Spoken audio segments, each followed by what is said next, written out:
شما حلال خرید، طیب پاک خرید. حضرت عبدالله ابن عمر روایت میکنن که میگن 40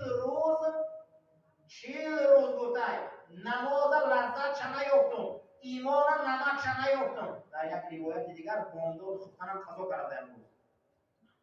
ای خفتن خورفته خیزه بامدادم قضا شده. این چی بود آخی؟ بودن کجایی در چیزی دادم.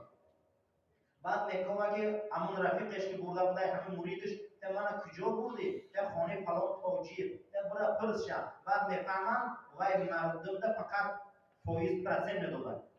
خانه پرسن خر میروند. یک روز حضرت عبدالله ابن عمر چای عبید چند میخورد. 40 روز خدا برکت ایمان میگیرد.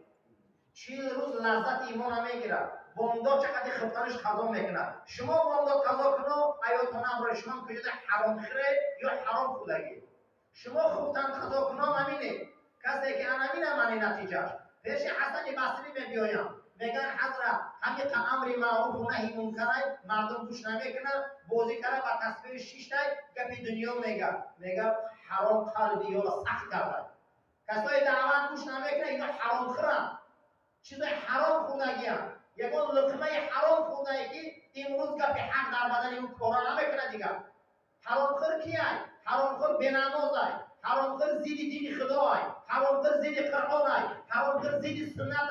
حرام خور پروای خدا پیغمبر نداره. حرام خور برای آخرت ذکر نمیشود. برای قرآن وعده کرده که حرام خور جهنمیه.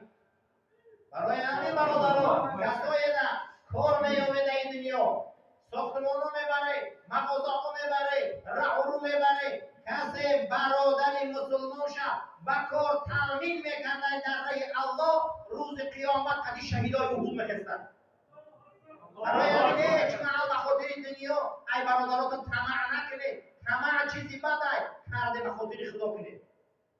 الله فی عون عبده والعبد فی عون اخیه. خدا در یاردن انا همون مسلمان بده که اون مسلمان در یاردن مسلمان باشه.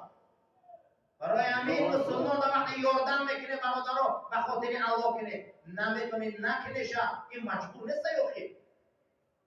همین روز اینا نغزانه در ساختمان در بازار در که جای حسن نیست یک کس کار میبیاره شما را الله یاردن میکنه. فرزندت کسل نمیشوه، خاننگیت کسل نمیشوه، زنت گپ تا گوش میکنه، پدرت گپ تا گوش میکنه، یک دو میشوه. همین دیدیم که فسادخور و فایزخور حرامخور هیچی نشد. چی شد آیندهش؟